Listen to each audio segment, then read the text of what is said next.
take your time. All right, we're live. Hey, everybody. I'm so glad that you're with us. It's your girl, Nicole, with another Feature Friday Birth Story Hour. And we got the Bradley family here today, and they're going to share with us their birth story. I'm out on location, so if there's a little bit of background noise, just work with me. I mean, it's Friday, right? We might as well just have fun and do life. So that's right. So welcome.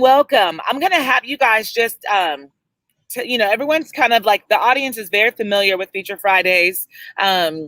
But I want to just go ahead and take a moment for you guys to just tell us about yourself. Tell us who you are, what you do, what you love. Yeah, just let's get connected. You get started first. Well, I'm Morgan. This is my wife, Arian. We've been married for 5 years. We met way back in Tucson, Arizona, where we ended up getting married. We've been in Arkansas since 3 days after we got married. Mm-hmm. And it was about this time last year that we ended up getting pregnant and found out that Amelia was going to be joining us. Nice. So we're just very excited to have her here with us, and it was quite the adventure getting here. Yeah, it's been fun. Fun and crazy. Awesome. That's awesome. So were you guys like planning, or did it just like happen? You're like, and we're pregnant. Yeah, she was a surprise baby. Yeah. I was going to school, and this was not planned. Yeah, she forgot the one pill the one night, and we found out we were pregnant. And I told her, since she was starting to get sick and show signs, like, okay, take a pregnancy test just in case. And I told her, but I'm teaching a class tonight, so don't tell me until after the class, otherwise I'm not going to be able to focus. And sure enough, she tells me like 30 minutes before my class starts. I had to. Too hard to hold in. There's no way. I love it. So how did your class go? Were you able to like get words out, or? I mean, I guess nobody seemed to really notice anything, but I have no idea what I said that night. It was all just kind of like we're having a baby. Yeah, it was all just kind of like on autopilot as it was coming out. That makes all the sense in the world. I get that for sure. I totally get that.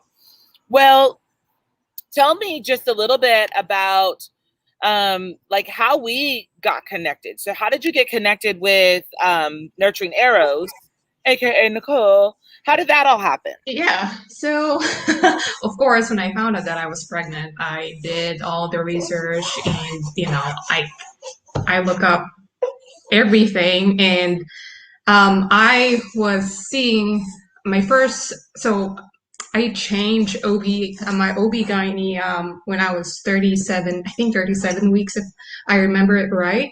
And things did not work out. Like his birth policy was not conducive to my birth preference. So after all the research that I did, I knew that I needed to change things, and I needed to, find a new provider. But I was so nervous, and I don't know how I go about it. So I asked some of my friends, and someone recommended, getting a doula. And so I look up like what a doula is, because I don't know.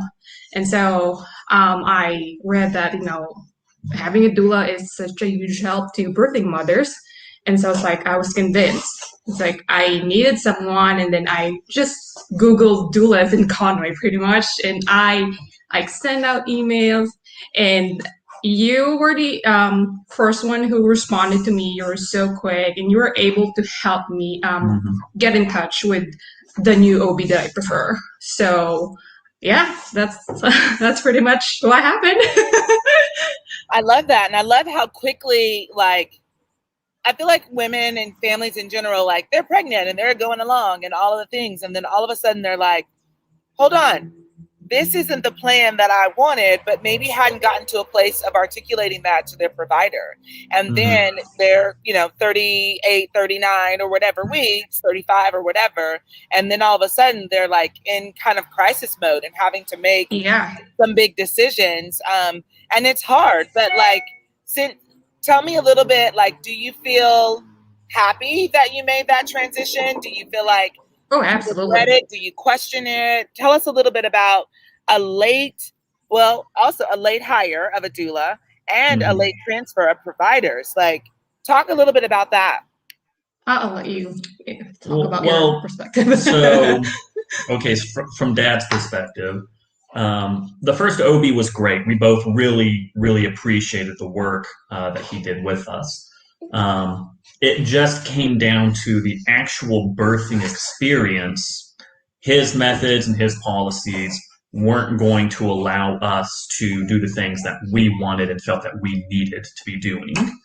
And so we were kind of disappointed because it was just such a great experience and a great experience, and it almost felt like breaking up with someone, switching over to a new doctor.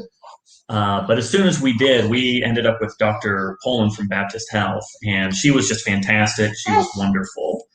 And it was admittedly stressful because you just never know, like, switching that late into a term pregnancy, you want someone that you know and that knows you. But we were able to get all the paperwork transferred. We explained our situation to Dr. Poland's office, and they were very understanding, very open to it. And they just made the whole process very easy. It was not the quickest decision that we made. We really had to think it over, but we're really glad that we did since everything just worked out beautifully in the end. Yeah. So my perspective, like during that time, was like I was in a panic mode because like I had educated myself about all these things, and my mistake was I did not clear my birth preference right away. Like as a first time mom, I thought, everyone, like all providers will accommodate your needs. Like, like these are normal, preferences. And I thought that's the way people do things here. And I'm from the Philippines, so I was kind of oblivious. I didn't know a whole lot, about the standard care. And I was hoping to get like a more personalized care, and see where I'm going to be at before doing all these interventions.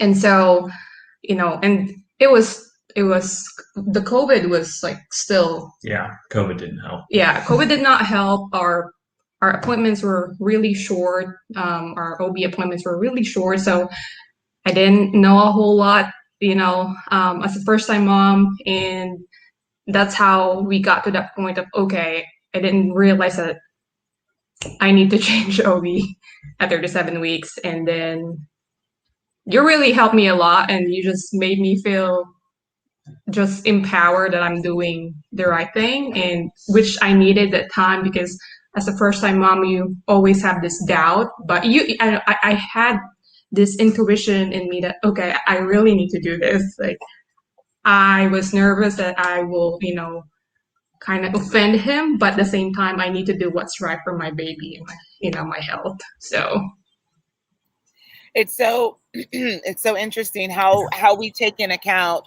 everyone else's feelings and everyone else's thoughts, and sometimes doing what's best for you is the last thing that, oh, look at her. I'm sorry, I got distracted. Anytime the babies come on screen, I'm like, what was I talking about? I don't remember. But I This just is love Amelia.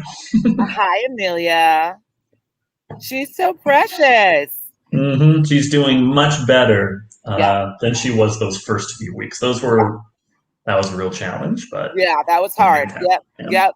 Well, let's get into it. I want to go ahead and have you just tell us about your birth experience. So we know that you were with one provider and at a different hospital. And so yes. you changed hospitals and changed providers and then added a doula to your team. And then one day you go into labor. Take it from there. Tell us how it went. So I went into labor around, I think, 11 at night. Yeah. So we actually had an appointment with Dr. Poland and with you, and both of you were like, I'm surprised this hasn't happened already. Yeah. And both of you were like, it's going to happen this week. And sure enough, that night around 11 o'clock, that's when the contraction starts. Yeah, and it's funny too because people say, oh, the due date, the due date's when you're gonna have your baby. But in my experience, like I went 2 days past my due date, so I was really nervous. I was already 3 cm dilated when I was 39 weeks, and up until my 40-week appointment, Stayed that way. I stayed that way. So I was a little nervous, but Thursday night it happened. Tuesday night, May 11, it happened. I had my I was started having my contractions, and it was just like the movie, like gushing of water, And then that's when we called you. And you came here, which is so helpful because it's a first-time mom. I don't know when to go to the hospital. Mm-hmm. I don't want to go in early because I might get sent home. So I labored at home as much as possible. Until about 2 a.m, I think.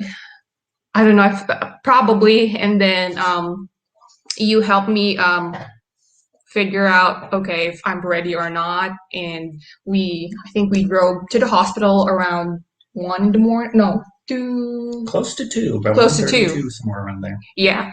And so it was, looking back, it was such a wonderful experience. I mean, I'm not gonna lie, labor is hard work, like you said to me. But I had been telling myself that, I can do this. Thousands of women have given birth, and I'm gonna be one of those women, and I can birth this baby using the method that I prefer for myself. And so, yeah, I was already 8 cm dilated when I got to the hospital, and then within, I think, an hour or two, I got to 10. It was like quick compared to the stories that I heard from other women. So that was really, really good. But I had to push for like 4 hours, if I remember it right, because she had shoulder dystocia. But everyone in that room, you, Dr. Pullen, and all the nurses that night just empowered me so much and helped me attain the birth that I want for my baby. So I looking back and like reading up on shoulder dystocia, I could not believe that I did it unmedicated. Yeah. So.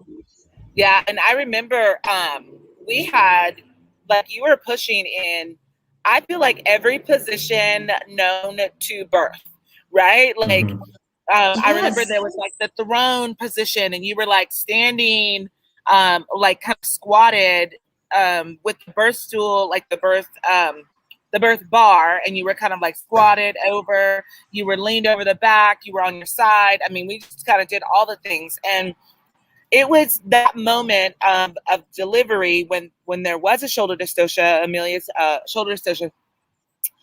Dr. Pullen, like, this is kudos to Dr. Pullen, because she handled that. I'd messaged her later and I was like, ma'am, you handled that shoulder like nobody's business. I mean, she was smooth with it. Yes. And like, whoop-de-doop. And I was like, go, very calm. So I mean, yeah, it was beautiful. I loved that. Yeah, I mean, the entire time I was just so emotionally hyped up. And then we would, just the whole trauma of birth, the whole experience of it, just is very high energy. And I just look down at Dr. Pullen every once in a while, and she's just very patiently waiting there, just gentle words of encouragement. And at the end, it was, quick moment of silence. And then all the nurses, dogpiling on to help with that shoulder dystocia. And then not even like 10, 15 seconds after that, I look over and she's holding a baby and handing it to us. So it was just a rush. Yeah. But Dr. Pullen the entire time was just very calm, very patient. Yeah, and she allowed me to try different positions. That's what I appreciated, so much about her. She listens to me, and she listened to me and like let me try different things. She's not pushy. There's no standard care. It's like always personalized with her. and she's asking for permission, letting you know, like, okay, these are the options. So that's what I love about Dr. Polin. And of course, you know, you're like the mother that you're like my mother during that time. It's like I did not have my family here when I gave birth, so I knew I needed that motherly care, and I got that from you so much. Morgan, of course, is handling other things, and you being there helped me emotionally as well. Yeah, it's very assuring having the presence of someone who does this on a fairly regular basis and can handle all the things that you forget in all the rush of getting to the hospital, getting all the bags. And we forgot some bags and everything, but yeah, you made sure we had all the important stuff at least. Yeah. I remember there was a moment when, because usually like if there is a shoulder dystocia, then I try to explain to the family or dad, like kind of what's going on, because it does like all of a sudden get really intense with staff around and like nurses around. And it's like, it can be a little scary. But I remember looking to you, Morgan, and I was going to explain to you what was going on. But I saw this just like elation in your eyes of like, I'm just so happy my baby's almost here, to the point of me like, okay, I'm just going to leave him alone and we're just going to roll with it. Like, we'll talk about it later. Yeah. So, I mean, that truly was an emotional roller coaster, because I could tell somehow, some way that it was about time for Amelia to come out. But then, with the shoulder dystocia, things got really intense, and I'm in this like hurricane of, this is the best thing ever, but I'm so terrified for my wife and child. But they're almost here, and it's almost over. Right. And yeah, it was very clear on your face, and I was just like, I want to tell him, but I'm like, this is not the time, because he's in his own little like working it out, and I could just see it as clear as day on your face, and I didn't want to add anything to that or take it away, and I just needed it to be that moment and let you have your moment.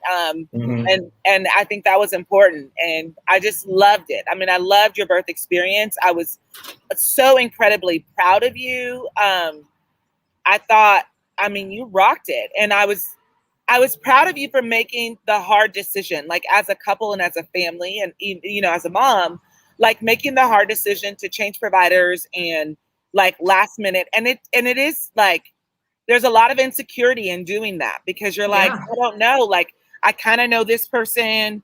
And a lot of women and a lot of families just do like, well, we'll just accept what we know, even if we don't like it, because we know it, right? Versus changing to something that they don't know and hoping that it's better than what they had before.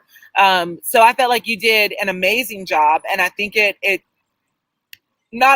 I know that it served you really well, and I was just very, very thankful for your experience. It was a blessing to me, and it was a blessing to be a part of your journey, and to see you guys like really own it and rock it as parents and figure out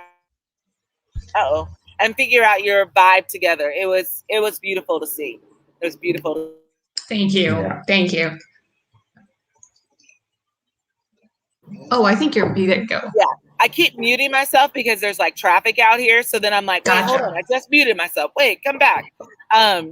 So let me ask you this. What advice would you give to other families? Like what 1-2 tricks, if there's 1 or 2 things you would tell another family, like, please do this, please consider this, think about it. What would you say? You first. I would advise the dads to be as involved as possible. Working full time and just having to take care of life, versus Arian, who's very intimately involved with every bit of part of it. I had to really trust that she was making the right decisions.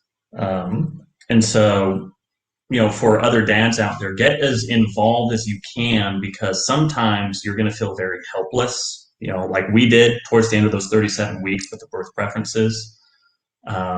And trust your wife, because she knows a whole lot more about the entire process than you do. So learn as much as you can, but listen to your wife. So as a first-time mom, with this experience, I learned that birth is like a marathon. You have to educate yourself. You have to prepare for it. It's hard work, and it's just it will it will benefit you so much if you prepare for it. It's just so empowering, and I felt so relieved that I was able to deliver my baby the way I wanted to. Because, they say mothers know best. Whether it's unmedicated, whether you do epidural or C-section, moms know best. And when you educate yourself, you know what your options are. You can think of, okay, you can process the benefits, the risk, and the alternatives. And so to me, if I have one thing to tell moms, educate yourself. Obviously you can't know everything. They say you can't plan everything, but just educate yourself as much as you can. So, And maybe a final bit, hire Nicole because she'll take care of you. oh yes, and hire a doula because before I don't know a whole lot about doulas, and I thought, okay, doulas are just for unmedicated births.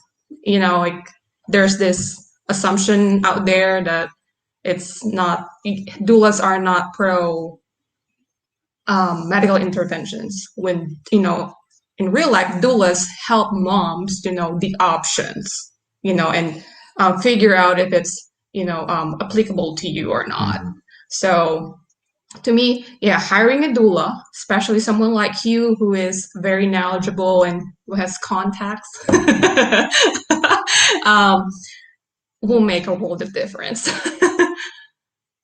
I think the having contacts is a big deal. It makes a big difference. So yes. So having a doula that's in network with either other doulas that have contacts, if they don't have themselves, that's a big deal. So like the connections is a big deal.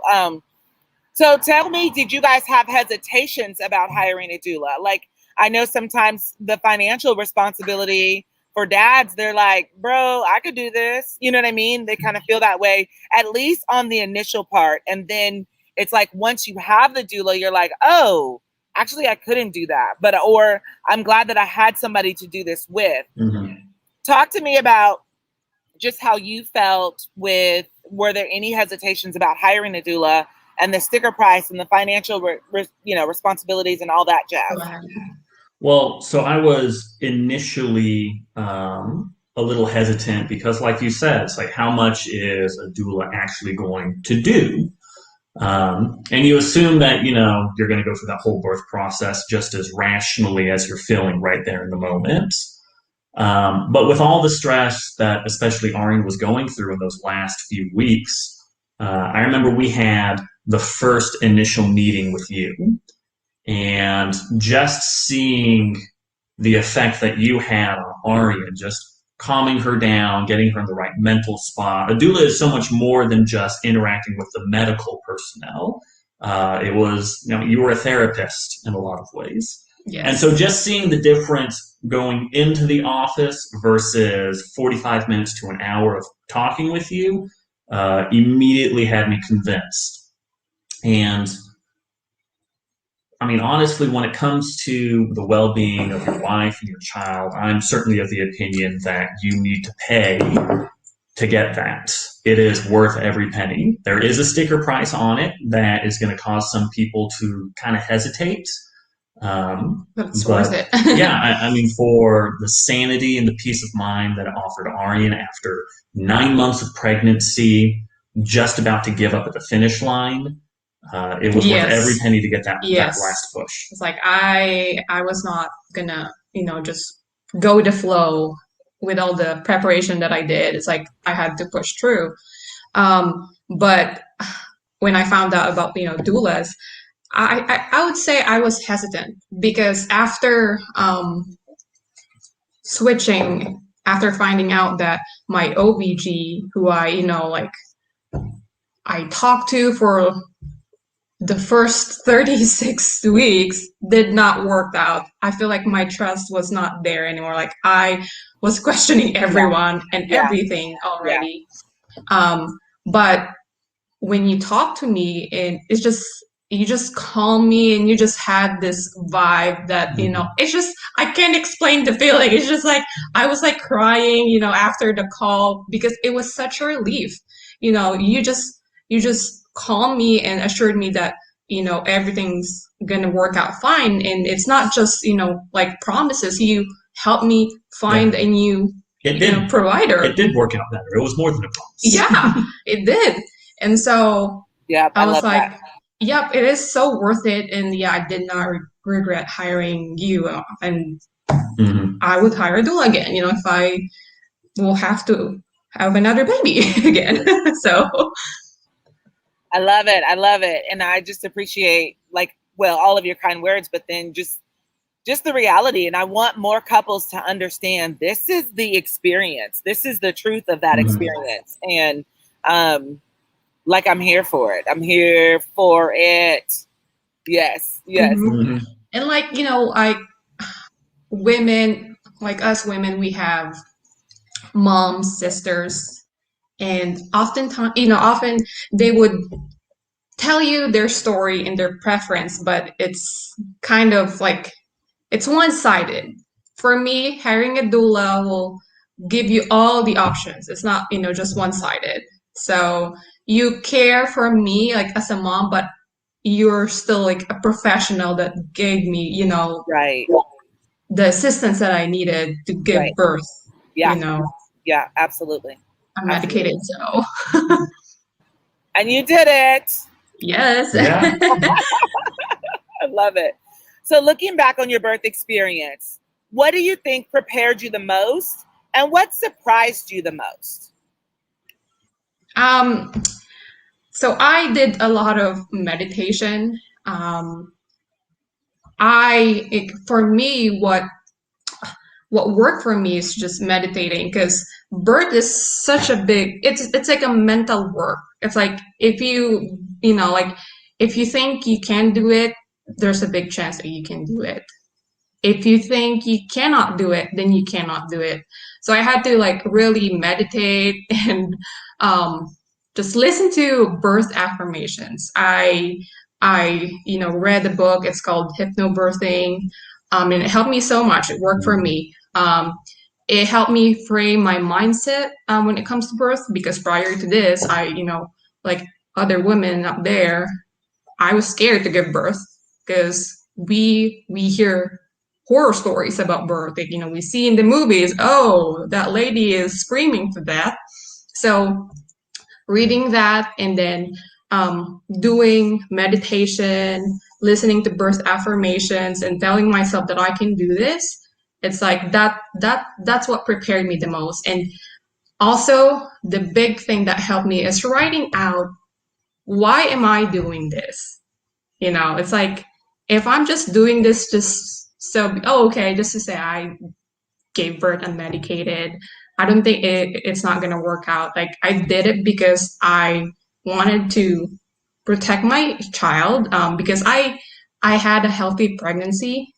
I know that it's viable for me to give birth unmedicated, and so thinking that during birth, like, I'm doing this for my baby, that helped me so much. Because if you're just doing this, if you're giving birth unmedicated because it's the thing, I don't think it's like, you have to have a reason.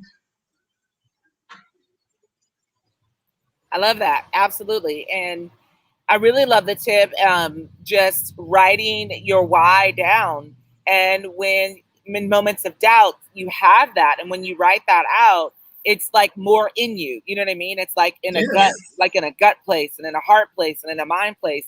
And when you've got it in all three places, it's in there.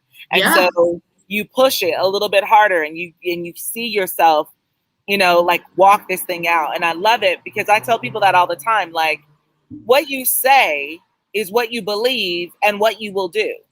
Whether that's I can do this, whether it's I can't do this. So I really try to work with people to rephrase how they use words, because words are powerful, and Yes. they mean a lot. And you can talk yourself into something, you can talk yourself out of something. So I love that. Mhm. I love that. What surprised you the most? Um, that I was able to do it. Yeah. That it worked. I I don't handle pain very well, but I did this unmedicated, and that just blew my mind. But now I realize that what, I can do this. Just with the right preparation and having the right birth theme and support from people, hiring a doula, and having a supportive husband. It's like, yeah, it is possible. I love that. And I love that the reality is you were divinely designed to do this, Yes. and you did it. And so walking in like in that partaker of like divinity that is gifted to you by God is just beautiful, right? Like, oh, shoot. Oh, wait. What's going on? Okay, sorry. My computer just did all kind of crazy stuff. Okay. Oh, wait, where'd you go? We're good. But just a part of like being a part of divinity in creation. And I feel like that's a beautiful space that God has offered women in that. And I don't think we honor that to the degree that we should. There's no other one that partakes in actual creation and bringing forth life like women do. So I honor that sacred space and I love it. And at the end of the day, like you're going to birth the way you need to birth for whatever circumstances Yes. you need to do that in. And so we're celebrating you for being able to accomplish unmedicated vaginal delivery and exercising and flexing your choices and your options. And that's excellent. I also want to tell any other woman that's out there that's like, I think I want an epidural. Okay, Yeah. do your thing. And like celebrate. We celebrate you and we honor you in that same vein. And so to each their own, but we celebrate that process and that work. So I feel so thankful. And I'm glad that you guys took the moment, took the time out to share that story, because your story is going to be powerful, not just for you and not just for your husband, for you guys to like look ooey gooey in each other's eyes and go, you did that. I did that. You know what I mean? But it's also for other people to go, wow, look, she did that. She was empowered by that. That also empowers me. Look at her husband. Look what he did. He was empowered by that. Like I can do that too. My husband can do that too. And so together and sharing your story, that's why I love doing Feature Fridays, because I feel like they're so powerful and they speak to what families are experiencing, but may not actually know from what's being told around them. You know what I mean? So I love it. And I'm so thankful. I'm thankful for you guys to share today. Thanks for having us. Thank you too. Yeah. Absolutely. Any last things you want to just go and say? Go ahead. Hire Nicole. They were not paid to say this, people. No. I also support this message, right? No, but I mean, in all seriousness, especially with the way COVID structures things around hospitals, medical facilities, it's very easy to feel alone during this process, especially during these times. But with a doula, you know that there's more than just the two of you. You have someone who's on your side, who's going to do what you need to get done. And so that's why we always recommend a doula to anyone. Yeah, and also I want to, I totally agree with what you said, that women are created to give birth. And like, she had shoulder dystocia, and normally when this is just what I heard, that when babies are delivered with shoulder dystocia, sometimes their bones were like broken and all that. But with my baby, she's healthy and whole. And so that to me tells that, okay, it is possible. Complications may arise, but just, look up your options. And if it's possible, try it. If not, that's okay. Move to the alternative. But God made women to give birth, of course, the cesareans have its place. It's life-saving, for moms that have medical conditions. But at the same time, I don't want people to think that, they have to do that because, like, let's be honest, the C-section rates here in America are increasing, and that's what bothered me so much. And so, when you do that, like the C-section, if it's not medically necessary, the recovery is hard on moms. And so it's not shaming cesarean, it's just, wanting to take care of moms and telling them that you can do this because you heal faster if you do it vaginally. So I love that, and it's the truth, right? So there are a number of factors that contribute to the increase of cesarean rates here in America. Some of them are legitimate, and some aren't. Some are yes, convenient, some are like a lot of other things, and some are like, I don't want to go all into that because that could be a whole nother. That's yes. a whole nother Yeah. But yeah, so I appreciate you guys sharing that, and thank you so much today for sharing, and again, taking your time out. If anybody out there is interested in joining, a Feature Friday Birth Story Hour, if you want to participate in a future story, like, you're welcome to join. I don't have to have been your doula to have had to participate in these Feature Fridays. I want people, couples, families to share their story from all walks of life. So whether you had a doula or you didn't have a doula, whether you had a vaginal delivery, you had a cesarean, whether you had medicated or unmedicated labor, home birth or hospital birth, like, I want to hear the stories. The birth was magical, unicorns and fairies, or it was traumatic. Like, we want to hear the stories. We want people to share because it is empowering and very helpful. So thank you guys. Thank you to the Bradley family for coming on and taking this time with us. And you guys be blessed. Have a great day. And we'll see you guys next time, next Friday. All right. Bye.